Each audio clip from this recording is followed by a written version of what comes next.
Olá, meu nome é Camila Borges, eu sou autista, sou psicóloga e esse vai ser o primeiro vídeo da série de vídeos que eu vou fazer sobre as características do autismo, a série de critérios de diagnósticos que são seguidos segundo o Manual Estatístico e Diagnóstico de Transtornos Mentais, que é o DSM-5, na 5ª edição.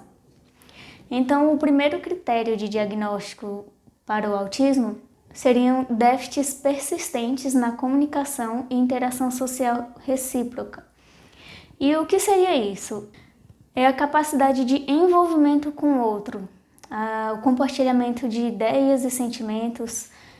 Algumas pessoas podem apresentar uma ausência total na capacidade de iniciar e manter uma conversa com outra pessoa. Em alguns casos, elas não respondem quando são chamadas.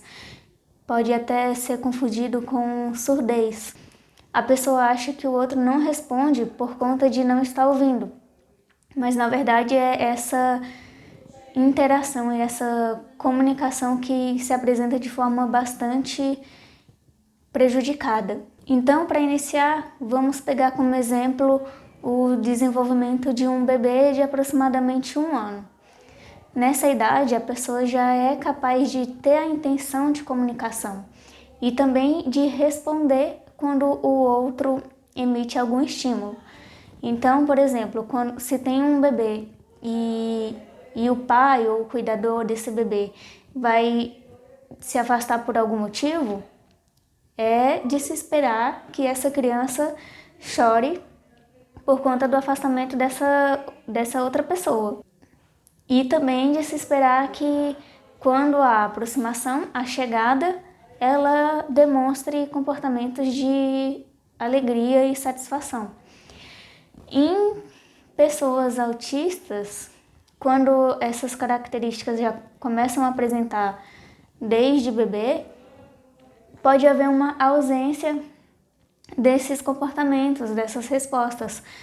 A pessoa cuidadora pode se afastar e a criança não emitir nenhuma resposta de choro ou de tristeza, pode se demonstrar completamente apática, da mesma forma quando essa pessoa se aproxima. Então há um déficit nessa questão da interação e nessa troca recíproca de interação e de comunicação.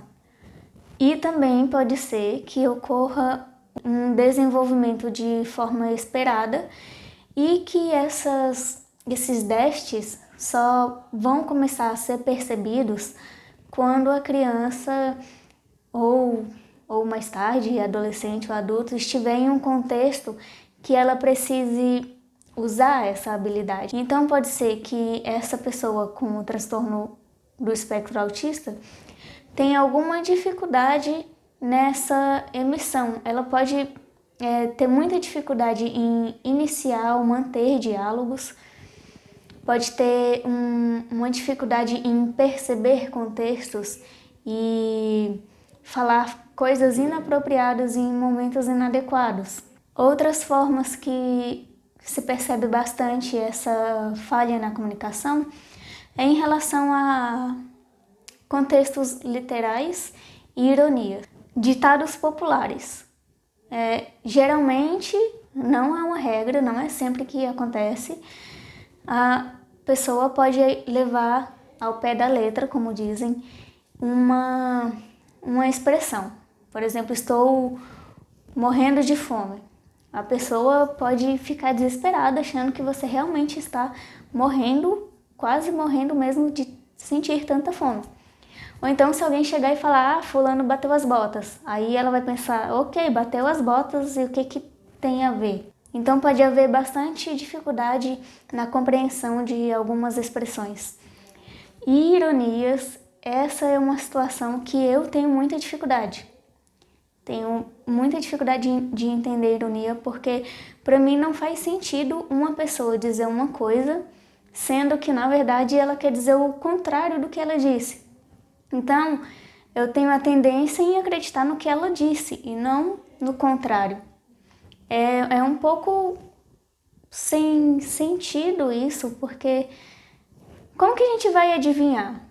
Tá, as pessoas típicas, geralmente, elas adivinham, elas percebem pelo contexto.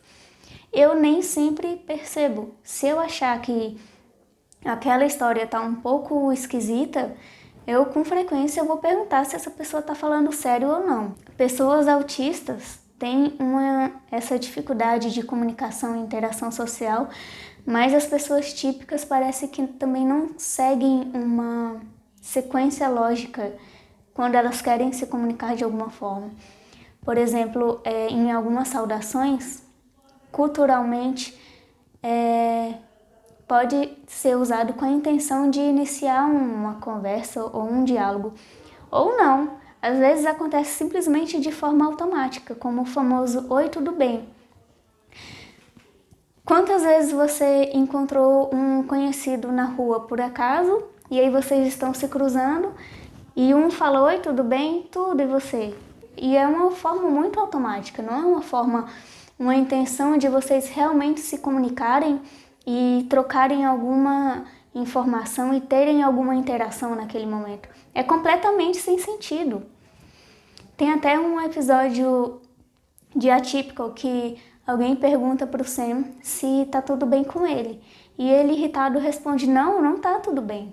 Tudo é muita coisa para estar bem". E realmente, tudo é muita coisa para estar bem. Eu entendo que é uma forma de chegar para iniciar um diálogo, mas que não faz muito sentido. Mas eu entendo que a intenção da pessoa é de ter alguma interação naquele momento. Apesar disso, é uma falha muito grande de ambos os lados, tanto de típicos quanto de atípicos, de acontecerem. E a gente já tem uma dificuldade nisso e ainda tem que... É bastante difícil, às vezes, interpretar certas coisas. Outra saudação bastante utilizada é o bom dia, boa tarde e boa noite. Eu tenho o costume de falar bom dia porque eu levo em consideração o dia inteiro, 24 horas. Então eu vou desejar que a pessoa tenha o dia inteiro bom e não apenas aquele pedaço. Culturalmente, isso é fragmentado do dia, tarde e à noite. E causa certa estranheza quando é de tarde e eu falo bom dia, sendo que ainda tem um longo dia pela frente. E as pessoas não compreendem isso. E essa falta de compreensão de pessoas típicas em relação a determinados contextos lógicos que a gente tenta, da forma que a gente percebe certas coisas, há uma falha na comunicação assim um pouco vasta, que fica contraditório dizer que a falha na comunicação vem apenas da pessoa com autismo. Uma outra dificuldade muito grande é em alguns convites, quando uma pessoa te faz um convite com uma intenção de uma coisa, mas ela na verdade quer outra, semelhante à ironia. Por exemplo, quantas vezes alguém te chamou para tomar sorvete, mas no fim das contas ela não queria tomar um sorvete com você? Não faz sentido. Se você quer outra coisa, seja direto, fala o que você quer.